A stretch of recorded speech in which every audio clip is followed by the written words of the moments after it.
अपने YouTube channel max trade में। दोस्तों कल हमने बात की थी कि ग्लोबल मार्केट बहुत ज़्यादा वीक है, तो उसकी वजह से हमें एक गैप डाउन भी देखने को मिल सकता है या बड़ा फॉल भी देखने को मिल सकता है। तो यहाँ पर मार्केट का आपको बहुत बड़ा गैप डाउन देखने को मिला, ऑलमोस्ट 300 350 के आसपास का ये गैप डाउन हमें देखने को मिला। हालांकि नीचे के लेवल पे निफ्टी कहीं ना कहीं अपने आप को सपोर्ट देने की कोशिश किया, जैसा कि मैंने आपसे पहले भी कहा था। ये वो जोन है जो एक भंवर जैसा है, जहां पर निफ्टी का प्राइस जब जब आया तब एक बार फंसा है, उसके बाद ही डिसाइड किया है कि क्या करना चाहिए। अगर आप पीछे में भी देखोगे तो पीछे में भी आपको नजर आएगा इस जगह पर कि किस तरीके से प्राइस इसके इर्द गिर्द ही रहता है, ठीक है ना। इसमें इस जोन के अंदर देखोगे आपको खूब दिखेगा प्राइस इसी के अंदर ट्रेवल करता हुआ, ठीक है ना। तो कहीं ना कहीं एक चीज है कि निफ्टी इस जगह पर जब भी आता है तो एक बार डिसाइड करने की कोशिश करता है कि उसको किधर जाना है। अभी निफ्टी इसके अंदर एंटर कर चुका है, ठीक है ना। अब देखना ये है क्या ये ऊपर से नीचे की तरफ जाता है या यहीं से ये थोड़ा सा करने के बाद ऊपर की तरफ वापस निकल जाता है। ठीक, अब देखिए बहुत कुछ मार्केट ग्लोबल मार्केट पर भी डिपेंड करता है। हम ऐसे डायरेक्टली ये नहीं कह सकते कि बस यहाँ से मार्केट रिकवर हो जाएगी, यहाँ से फॉल आ जाएगा। ग्लोबल मार्केट के ऊपर भी बहुत कुछ डिपेंड करता है। अगर ये इतना बड़ा गैप डाउन हुआ है तो वो ग्लोबल मार्केट की वजह से हुआ है। तो ग्लोबल मार्केट पे डिपेंड करता है कि क्या पता नेक्स्ट डे बहुत बड़ी कैंडल बन जाए, वो वापस से इसी इसी लेवल के इसी जोन के आसपास में आ जाए फिर से। तो ये मार्केट के ऊपर ग्लोबल मार्केट भी डिपेंड करता है। बट एक जो जोन है ये, अगर निफ्टी इसके अंदर ही ओपन होता है तो किस तरीके का हम ट्रेड करेंगे उसके बारे में हम अभी आगे चर्चा करेंगे इस वीडियो में। तो वीडियो को लास्ट तक जरूर देखिए, क्योंकि लास्ट में ही हम ये चीजें देखते हैं कि किस तरीके का हमें कल ट्रेड करना चाहिए। वो सारा प्री प्लान ट्रेड हम लास्ट में ही यहाँ पर देखते हैं, तो वीडियो को लास्ट तक जरूर देखिएगा। फिलहाल निफ्टी कहीं ना कहीं मुझे ऐसा लगता है कि अगर कुछ नेगेटिव या पॉजिटिव न्यूज ऐसा नहीं रहा तो निफ्टी कहीं ना कहीं इसी जोन के अंदर ही रहने वाला है मेरे ख्याल से। मुझे जहां तक ऐसा नजर आ रहा है शायद निफ्टी इस जोन के अंदर रहे, उसके बाद निफ्टी थोड़ा सा रहने के बाद ही डिसाइड करेगी निफ्टी को नीचे जाना है या निफ्टी को ऊपर की तरफ वापस निकलना है। तो लेट्स सी कि मार्केट किधर की तरफ मूव करती है। फिलहाल अगर इस जोन के अंदर रहती है मार्केट तो हम इस जोन के हिसाब से ही ट्रेड करेंगे, ऊपर की तरफ सेल करने की कोशिश करेंगे, नीचे की तरफ बाय करने की कोशिश करेंगे। तो अभी हम देख लेते हैं कि किस तरीके का ट्रेड आज हमारा हुआ और किस तरीके का ट्रेड हम कल कर सकते हैं, उसके बारे में हम चर्चा कर लेते हैं। दोस्तों वीडियो शुरू करने से पहले से आप रिक्वेस्ट है आपसे कि अगर चैनल को सब्सक्राइब नहीं किया प्लीज चैनल को सब्सक्राइब कर दे। 9 सब्सक्राइबर्स बचे हैं 200 होने में, इसे जल्दी जल्दी कंप्लीट करने की कोशिश करें। और साथ ही हमारा ये ट्विटर अकाउंट है, ट्विटर हैंडल है, जहां पर मैं बहुत सारी वीडियोस भी डालते रहता हूँ और साथ में लाइव ट्रेड्स भी डालते रहता हूँ यहाँ पर। तो आप इसे भी फॉलो कर सकते हैं, हमारे ट्विटर अकाउंट को भी। यहाँ पर थोड़ा सा जल्दी मैं कोई भी नोटिफिकेशन होता है डाल देता हूँ। तो दोस्तों अब बात कर लेते हैं कि आज हमारा ट्रेड किस तरीके का बना होगा। तो चलिए शुरू करते हैं। यहाँ पर दोस्तों मार्केट आप देखोगे मार्केट 9:15 बजे ओपन होती है बहुत बड़े गैप डाउन के साथ। उसके बाद सबसे पहले तो ये एक 50 का लेवल होता है जिसको मार्केट एक बार टेस्ट करती है, फिर कहीं ना कहीं सपोर्ट करती है। तो यहाँ तक तो हमारा कोई ट्रेड नहीं बना। अगर मैं प्राइस एक्शन की बात भी करूँ ना, तो यहाँ पर बहुत से लोग ट्रेड ले सकते थे जब ये हाई इसका ब्रेक हो रहा था। तो यहाँ पर बहुत से लोग इस जगह पर ट्रेड ले सकते थे इस कैंडल पर, ठीक है ना। वो ट्रेड गलत नहीं होता बट हमारे हिसाब से ट्रेड नहीं था, क्योंकि हम इस तरीके से ट्रेड करते नहीं है। तो हमारा ट्रेड कहाँ बना? हमारा ट्रेड दोस्तों यहाँ पर बना, यहाँ पर बना। हालांकि मैंने निफ्टी ट्रेड ना करके मैंने बैंक निफ्टी ट्रेड किया था। बैंक निफ्टी में मैं दिखा देता हूँ बैंक निफ्टी में कहाँ पर हमारा ट्रेड था। बैंक निफ्टी में इस जगह पर हमारा ट्रेड बना था जहां पर मैंने ये ट्रेड लिया भी था और मैंने same as it is trade यहाँ पर बताया भी था जब मैंने यहाँ ये वाली वीडियो में भी मैंने बताया था, और अगर देखोगे तो ये वाली वीडियो में भी मैंने ये चीज बाद में दिखाई थी। हालांकि यहाँ पर मैंने ट्रेड लिया था इस जगह पर। तो अगर यहाँ पर हम देखें तो किस तरीके का ट्रेड हमारा बना होगा दोस्तों, बहुत सिंपल सी चीज़ है, बहुत सिंपल सा मेथड है जो यहाँ पर काम करता है। कुछ यहाँ पर बहुत बड़ी टेक्निक नहीं चाहिए आपको कि आप कर नहीं सकते हो। इन सब चीज़ों के बारे में हम लोगों ने बहुत बार डिस्कस किया है यहाँ यूट्यूब वीडियोस पर। आप जितनी बार देखोगे पोस्ट मार्केट रिपोर्ट सब में हमने ये इन्वर्टेड हैमर कैंडल या हैमर कैंडल डिस्कस किया है। तो यहाँ पर अगर हम देखेंगे, हालांकि मैंने वीडियो में दिखाया लेकिन मैं फिर से दिखा दे रहा हूँ। यहाँ पर अगर मैं ट्रेड लूँ तो यहाँ पर आप देखोगे यहाँ पर लगभग 70 78 80 पॉइंट का यहाँ पर स्टॉप लॉस होगा। और टारगेट जो मैंने बताया था लेटेस्ट स्विंग लो, पहला टारगेट आपका इस जगह पर था जो कि है 92 रुपए का टारगेट। दूसरा टारगेट आपका आएगा इस सपोर्ट के आसपास, इस सपोर्ट के आसपास, ये जो रेड कैंडल वाला सपोर्ट है इसके आसपास। हालांकि 38,300 का लेवल है इसके नीचे, तो बेहतर यही है कि इस लेवल के ऊपर ही एग्जिट हो जाया जाए। ये जो लो लगा है 38,305, 38,310 तक भी चले जाते तो भी कोई इशू नहीं था वहां पर आपको। तो यहाँ पर जो हमारा टोटल टारगेट मिला हमें 80 रुपए के स्टॉप लॉस पे लगभग 150 166 1:2 का टारगेट हमें यहाँ पर देखने को मिला था बैंक निफ्टी में, ठीक है ना। अब हालांकि बैंक निफ्टी में ट्रेड्स तो और भी बने बट हम निफ्टी में आ जाते हैं। मैंने पहला ट्रेड बैंक निफ्टी में किया था, उसके बाद मैंने सारे के सारे निफ्टी में देखे थे। निफ्टी में अगर आप ट्रेड लेते तो निफ्टी में भी आपको यहाँ पर एक इन्वर्टेड हैमर कैंडल देखने को मिला। और यहाँ पर अगर आप करते तो आपका स्टॉप लॉस 32 रुपए का होता, या हो सकता था आपका स्टॉप लॉस 40 रुपए का हो जाता, क्योंकि ऊपर ही जस्ट 17,400 का लेवल था। तो बहुत बेटर होता कि आप 17,400 के लेवल पर अपना स्टॉप लॉस लगा लेते, ठीक। तो अगर उस हिसाब से देखोगे तो यहाँ पर आपका टारगेट अचीव पूरी तरह से नहीं हुआ। अगर मैं यहाँ का स्टॉप लॉस लगाऊं तो शायद आपका टारगेट 1:1 का पूरी तरीके से अचीव हुआ। बट दोस्तों मैं इसीलिए मना करता हूँ कभी भी बड़े स्टॉप लॉस का ट्रेड मत करने से। मैं इसीलिए मना करता हूँ निफ्टी में मैं 25 के ऊपर क्यों नहीं जाता। मुझे पता है अगर ये 25 रुपए के ऊपर की कैंडल बन चुकी है तो कहीं ना कहीं इसने बहुत कुछ तो ऑलरेडी ले लिया है। तो अब मूवमेंट उतना बड़ा नहीं आ सकता जितना बड़ा मैंने एक्सपेक्ट किया था। तो बेहतर यही ट्रेड है कि आप छोटे से छोटे स्टॉप लॉस से ट्रेड करो, ठीक है ना। बड़े स्टॉप लॉस से ट्रेड नहीं करो, छोटे स्टॉप लॉस से ट्रेड करो और टारगेट बड़ा निकालने की कोशिश करो। तो यहाँ पर अगर आप इतने बड़े स्टॉप लॉस से ट्रेड कर रहे हो, जो कि अगर आप जेन्युइन स्टॉप लॉस कहूं तो जेन्युइन स्टॉप लॉस आपका 40 रुपए के नीचे नहीं था, क्योंकि 17,400 के ऊपर ही आपको स्टॉप लॉस लगाना चाहिए था। मार्केट कहीं ना कहीं एक बार ऊपर आ सकती थी, ठीक है ना।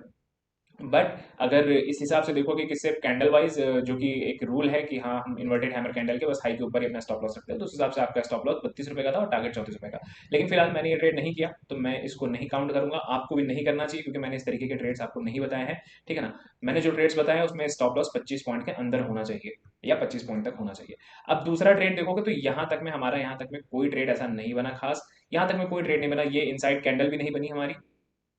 इसके बाद एक इनसाइड कैंडल हमें यहाँ पर देखने को मिली, एक क्या हम डबल इनसाइड कैंडल कह सकते हैं यहाँ पर। अगर हम बात करें इसकी, तो इस कैंडल का लो जो है ये है 17,360 का लो, इसका है 17,300, मतलब ऑलमोस्ट सेम है दोनों का। और स्टॉप लॉस की बात करें तो यहाँ पर सेम वही सीन आपका बनेगा कि स्टॉप लॉस अगर बड़ा होगा तो हम यहाँ पर ट्रेड नहीं लेंगे। लेट्स सी हमारा स्टॉप लॉस कितना बड़ा बनता है यहाँ पर। अब यहाँ देखेंगे आप तो 30 रुपए का स्टॉप लॉस है, हम यहाँ पर ट्रेड नहीं लेंगे। अब अगर आप देखोगे ना, यहाँ पर आपको आपका टारगेट अचीव होता दिखेगा, ठीक है ना। यहाँ की अगर हम बात करें इस जगह पर, तो इस जगह पर हमारा टारगेट अचीव होगा कितना, 48 पॉइंट का। स्टॉप लॉस 25 पॉइंट का, 25 नहीं थोड़ा सा और ऊपर जाएगा ये स्टॉप लॉस यहाँ के आसपास, ठीक। अब आप देखोगे इसका हाई है हमारा 17,390, मैंने यहाँ 17,389 लगाया है, 1 रुपए और ऊपर आप कर लेना तो आपका स्टॉप लॉस हो जाएगा 31 रुपए का। टारगेट आपका 46 रुपए का पूरी तरीके से अचीव हुआ, ठीक। बट यहाँ पर भी मैं यही सजेस्ट करता कि ट्रेड ना लो। क्यों ना लो, दो रीजन उसके मैं बता देता हूँ आपको। पहला रीजन तो ये 17,400 का लेवल, अगर मैं पहला ही टारगेट देख लूँ, जो कि हमारा नियम है कि पहले जो भी रेजिस्टेंस पड़ेगा वहां एग्जिट करेंगे, तो पहला ही टारगेट आपको सिर्फ 10 रुपए का टारगेट है, तो इसलिए भी आपको ये ट्रेड अवॉइड करना चाहिए था। और दूसरा, जैसा मैंने पहले बताया कि हम 25 रुपए से ऊपर का स्टॉप लॉस कैंडलस्टिक पैटर्न्स में नहीं लेते हैं, वो बेहतर उतना नहीं होता है। टारगेट अचीव हो गया तो ठीक है, नहीं हुआ तो बहुत बड़ा लॉस आपका हो जाएगा, तो इसलिए बेहतर है जब आपको छोटे स्टॉप लॉसेस के साथ ट्रेड मिल रहे हैं तो छोटे स्टॉप लॉसेस के साथ ट्रेड रखो। अब देखो यहाँ पर भी मैंने ट्रेड नहीं लिया, और आपको भी नहीं लेना चाहिए। क्यों? स्टॉप लॉस क्योंकि बड़ा है। तीसरा ट्रेड हमारा कहाँ बना? तीसरा ट्रेड हमारा इस जगह पर बना। अब यहाँ पर कौन सा ट्रेड था? यहाँ पर भी हमारा इनसाइड कैंडल का ट्रेड था। अब देखते हैं यहाँ पर हमारा ट्रेड कैसा बना होगा। यहाँ पर आपको इस कैंडल के लो के नीचे इनिशिएट करना था ट्रेड, स्टॉप लॉस आपको इस कैंडल के जस्ट ऊपर रखना था, है ना। इस कैंडल के जस्ट ऊपर आपका स्टॉप लॉस रहता। लेटेस्ट स्विंग लो आपका पहला टारगेट था, ये लेटेस्ट स्विंग लो यहाँ पर आपका पहला टारगेट होता। दूसरा टारगेट में दोस्तों यहाँ के आसपास रखता। क्यों रखता?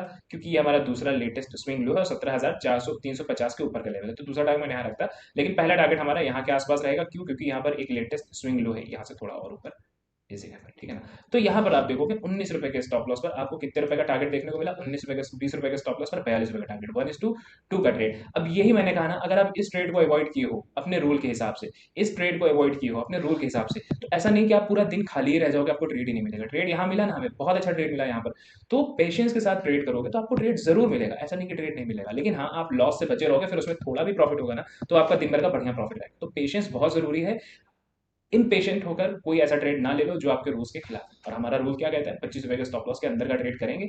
यहाँ पर आपका स्टॉप लॉस 20 रुपए था, मिला ना, देखने वाली बात है। यहाँ नहीं मिला, यहाँ नहीं मिला, एक इंसान तो इम्पेशेंट हो जाएगा, यार ट्रेड ही नहीं मिला, सब में स्टॉप लॉस बढ़े। सब्र रखो, मिलेगा कहीं ना कहीं। अब आगे चल के हमें यहाँ पर मिला ना, अब हमारा ट्रेड हुआ ना, अब हमारा ट्रेड कितने का हुआ? हमारा ट्रेड हुआ 40 रुपए, 42 पॉइंट का हमारा ट्रेड बना है यहाँ पर।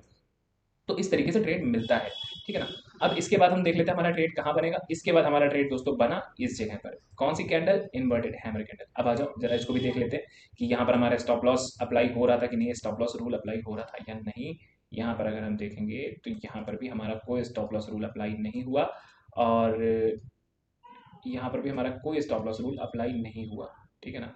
यहाँ पर आप देखोगे तो ऑलमोस्ट 30 पॉइंट का यहाँ पर स्टॉप लॉस था। टारगेट अचीव हुआ, ये अच्छी बात है, टारगेट अचीव हुआ, बट यहाँ पर 30 रुपए का स्टॉप लॉस था, 43 रुपए का टारगेट था। और वो भी टारगेट ऐसा नहीं कि कोई मतलब मनगढ़ंत टारगेट हो। टारगेट हमारा लेटेस्ट स्विंग लो के हिसाब से हमारे यहाँ पर ट्रेड हुआ होगा। तो हालांकि मैंने इस पर भी ट्रेड नहीं लिया, रीजन सिर्फ इतना कि स्टॉप लॉस बड़ा था। तो स्टॉप लॉस बड़े की वजह से हम ट्रेड नहीं लेंगे, मैंने पहले भी बताया है। आप आज मिस करोगे कोई इशू नहीं है, कल आपको बहुत अच्छा ट्रेड मिलेगा। आज भी आपको ट्रेड मिला ना, मैं इसे हटा देता हूँ क्योंकि मैंने इस पर ट्रेड नहीं किया, ना करने की वजह सिर्फ इतनी थी कि स्टॉप लॉस हमारा बड़ा था, ठीक है ना। ट्रेड बिल्कुल सही था, बट स्टॉप लॉस हमारा यहाँ पर बड़ा बनना था, इसलिए हमने यहाँ पर ट्रेड नहीं लिया, ठीक है ना। इसलिए हमने यहाँ पर ट्रेड नहीं लिया। तो हमारा आप देखो ट्रेड यहाँ पर एक ट्रेड बना, कितना लेकर गए हम दिन भर में? 42 पॉइंट हम लेकर चले गए यहाँ पर। क्या बुरा था? अगर आप 100 क्वांटिटी से कर रहे थे तो आप 4200 रुपये लेके यहाँ से जा चुके हो, ठीक है ना। क्या बुरा है? यहाँ पर आप ट्रेड करते, यहाँ पर मान लो मिल जाता, लेकिन अगर चला जाता तो कितना जाता आपका? 30 पॉइंट का। यहाँ पर ट्रेड आप ले रहे थे इनसाइड कैंडल पे, यहाँ मान लो आपको मिलने को तो मिल गया, और ये चला जाता तो कितना जाता? 30 पॉइंट का, 30 नहीं, ये तो 32-33 पॉइंट का आपका ट्रेड यहाँ पर चला जाता था। मतलब आप 30 पॉइंट ये 30 पॉइंट ये 60 पॉइंट का माइनस में आप ऐसे ही हो जाते। अब मुझे बताओ ये ट्रेड करना सही था, जबकि आपको आगे 40 पॉइंट का ट्रेड मिलने वाला था? किसने देखा है? आप सब्र रखो, आगे आपको ट्रेड मिलेगा। तो दोस्तों आज के लिए आज का ट्रेड सिर्फ इतना ही था हमारा, यही एक ट्रेड था और एक मॉर्निंग में हमारा ट्रेड हो गया था बैंक निफ्टी में इस जगह पर। बैंक निफ्टी में इस जगह पर बहुत सारे लोगों ने कहा कि बैंक निफ्टी की भी एनालिसिस बताया करें, तो दोस्तों अभी अभी समय नहीं हो पा रहा है, उसके लिए भी समय बनाया जा रहा है ताकि बैंक निफ्टी की भी एनालिसिस हम कर सकें यहाँ वीडियो में, या किसी और चैनल में एक और चैनल बनाकर उसमें बैंक निफ्टी की भी एनालिसिस हम कर सकें। तो देखते हैं क्या होता है क्या नहीं। फिलहाल आज हमारे दो ट्रेड्स बने, एक ये और एक हमारा बैंक निफ्टी में ट्रेड बना। तो दोस्तों ये तो रहे हमारे आज के ट्रेड। अब चलिए एक बार बात कर लेते हैं कल के ट्रेड के लिए कि कल का हमारा ट्रेड किस तरीके से बन सकता है। तो हम कल के ट्रेड की बात दोस्तों सपोज कीजिए अभी अभी एक मैं यहाँ पर आपको बता रहा था, यहाँ पर कौन सा जोन था, ये जोन था 17,435 से लेके 17,223, 17,435 से 17,223, 17,435 से 17,435 से 17,223, ठीक है ना। तो 223 का लेवल भी हम लगा लेते हैं यहाँ पर। 17,223 का जो लेवल है वो ये रहा, ठीक है ना। तो अभी ये एक सेकंड के लिए मैं इसको हटा देता हूँ यहाँ पर, ठीक है ना। अब आप यहाँ पर देखो, मैंने एक जोन बनाया, मैंने जोन ये बनाया कि मार्केट कहीं ना कहीं इसी के अंदर रहने वाला है। अगर इसके अंदर ही ओपन होता है तो कहीं ना कहीं मार्केट इसके अंदर रहने वाला है, उसके बाद मार्केट डिसाइड करेगा मार्केट को ऊपर निकलना है या मार्केट डिसाइड करेगा कि मार्केट को नीचे निकलना है। ये मार्केट के ऊपर डिपेंड करता है, बट कहीं ना कहीं इस डेली कैंडल के हिसाब से हमें ऐसा लगता है कि इस जोन के अंदर मार्केट को रुकना चाहिए, कहीं दूसरी तरफ जाने के लिए, डिसाइड करने के लिए, नई रैली डिसाइड करने के लिए मार्केट को यहाँ पर रुकना चाहिए शायद, ठीक। बाकी देखते हैं क्या मार्केट करती है। फिलहाल अगर मार्केट, अब इसको हम वापस लगा लेते हैं, ठीक है। इस लेवल को हमने वापस लगा लिया। अब सपोज करते हैं कि मार्केट कहीं ना कहीं ओपन होती है इस जगह के आसपास, गैप अप मान लो ओपन होती है, ठीक है ना, गैप अप ओपन होती है। तो सबसे पहला 17,450 का जो लेवल रहेगा उसको हम इंपॉर्टेंस देंगे। एक लेवल मैं और ऊपर लगा देता हूँ, 17,450 के बाद 480, 17,500, ठीक है ना। तो 500 के लेवल को भी हम यहाँ पर लगा लेते हैं, ठीक। अब हमारे लिए एक चीज़ बहुत इंपॉर्टेंट है, वो क्या है, 17,450 का लेवल हमारे लिए बहुत इंपॉर्टेंट बन सकता है। और 17,436 मैं तो कहूँ आप ये 14 पॉइंट पूरा का पूरा लेकर चलो, इस जोन को पूरी तरीके से लेकर चलो, ठीक है ना। बहुत आसपास का जोन है लेकिन क्रूशियल जोन बन सकता है, तो इस पर ट्रेड अवॉइड करना। यहाँ के आसपास अगर प्राइस पहुंचता है, यहाँ के आसपास गैप अप के साथ अगर पहुंचता है और कुछ नेगेटिव सिनेरियो देखने को मिलता है, तो यहाँ पर हम एक ट्रेड बना सकते हैं 17,400 तक भी, और 17,350 तक भी हम यहाँ पर एक ट्रेड बना सकते हैं, एक पी बाय कर सकते हैं इस जगह के आसपास, ठीक है ना। तो इस चीज़ को बहुत ध्यान रखना। अगर आपको दोबारा से ये चीज़ें सुननी है तो बैक करके वीडियो सुन लेना, मैं जल्दी जल्दी बताते चल रहा हूँ क्योंकि वीडियो बहुत लंबी हो जाती है। तो यहाँ पर गैप अप होता है, यहाँ के आसपास हम होने के सीन कि ऊपर से नीचे के लिए हमें ट्रेड मिल जाए, एक पीएम यहाँ पर बाय करने की कोशिश करेंगे। अगर नेगेटिव सीन हमें यहाँ पर देखने को मिलेगा क्योंकि ये एक क्रूशियल जोन है, तो यहाँ पर हमें एक नेगेटिव सीन देखने को मिल सकता है। अगर मार्केट ब्रेक करती है तो हो सकता है मार्केट मॉर्निंग में ही ब्रेक करके यहाँ सपोर्ट ले ले, फिर ऊपर की तरफ निकलने की कोशिश करे। बट अगर यहाँ पर रुकता है तो कोशिश करना यहाँ से एक बेयरिश ट्रेड लेने की अपॉर्चुनिटी ढूंढना, ठीक।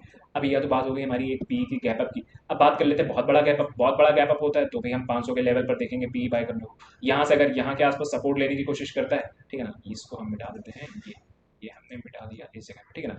अब अगर यहाँ से सपोर्ट लेने की कोशिश करता है तो यहाँ पर एक सी बाय किया जा सकता है 17,500, 17,480 के आसपास तक का, ठीक है ना, 17,480 के आसपास तक का। 500 के पहले तक हम कहीं ना कहीं एग्जिट करने की कोशिश करेंगे क्योंकि ये एक जोन के अंदर कहीं ना कहीं प्राइस रह सकता है, ठीक। और दूसरी चीज़ ये कि अगर यहाँ से वापस से प्राइस नीचे की तरफ गिरे, ठीक है ना, अगर मान लो गैप अप हुआ फिर सपोर्ट ले फिर वापस से नीचे की तरफ गिरने की कोशिश करे, तो इस जगह पर एग्जैक्टली इस जगह पर ट्रेड हमारा बन सकता है एक पी के लिए। कहाँ तक का ट्रेड रहेगा हमारा, 17,400 तक रहेगा, और उसके बाद यहाँ तक का आप लेकर चलना, ठीक है ना, यहाँ तक डे ओपन तक का, मतलब क्लोजिंग तक का, आज की जो क्लोजिंग है वहां तक का अपना टारगेट लेकर चलना।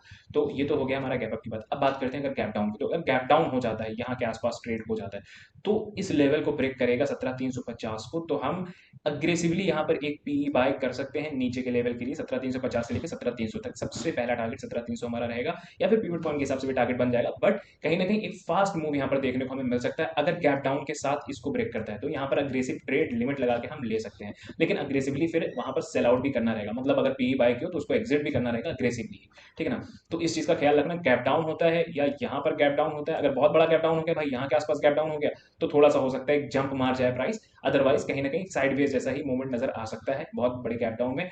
और नॉर्मल है कि अगर इस जोन के अंदर गैप डाउन होता है, इस जोन के अंदर गैप डाउन होता है, तो निफ्टी थोड़ा सा समय ले सकता है डिसाइड करने के लिए कि निफ्टी को ऊपर जाना है या निफ्टी को नीचे जाना है। तो यहाँ पर आपको प्राइस एक्शन देखकर ट्रेड करना रहेगा अगर निफ्टी इस जोन के अंदर कहीं ना कहीं ओपन होता है। ये कौन सा जोन है, 17,400 से लेकर 17,350 के बीच में कहीं पर भी ओपन होता है, थोड़ा सा निफ्टी समय ले सकता है डिसाइड करने के लिए कि निफ्टी को किधर निकालना है। तो इस जगह पर तुरंत सी या पी बाय मत करना, वहां पर कहीं ना कहीं आपका प्रीमियम डीके हो सकता है। सेलर के लिए बहुत अच्छा अपॉर्चुनिटी रहेगी, वो सेल कर सकते हैं, बट अगर बायर हो तो यहाँ पर इसके अंदर बाय करने की कोशिश मत करना। कोशिश कहाँ करो, जब ये ब्रेक हो तब, ये लेवल 350 का लेवल ब्रेक हो तब ट्रेड करने की कोशिश करना, या 400 का लेवल ब्रेक हो तब ट्रेड करने की कोशिश करना। बाइंग के लिए इतना ध्यान रखना, अगर प्राइस यहाँ से ऊपर आता है, इस तरीके से रुक के ब्रेक करता है, ठीक है ना, तो यहाँ पर हम बाय कर सकते हैं गैप डाउन के साथ। मैंने बताया अगर ये इस तरीके से रुक के ऊपर आता है तो हम यहाँ बाय कर सकते हैं, या इस लेवल के ऊपर ही निकल जाए, एक ऐसा सपोर्ट ले ले, तो हम यही सपोर्ट पर ही बाय करने की कोशिश करेंगे। इसके ब्रेक होने का वेट नहीं करेंगे, क्योंकि हो सकता है प्राइस वहां तक ना जाए, वहां से फिर नीचे आने की कोशिश कर दे, तो हम यहीं पर ही बाय करने की कोशिश करेंगे छोटे पॉइंट्स के लिए, और हम ट्रेड लेकर निकलने की कोशिश करेंगे। बाकी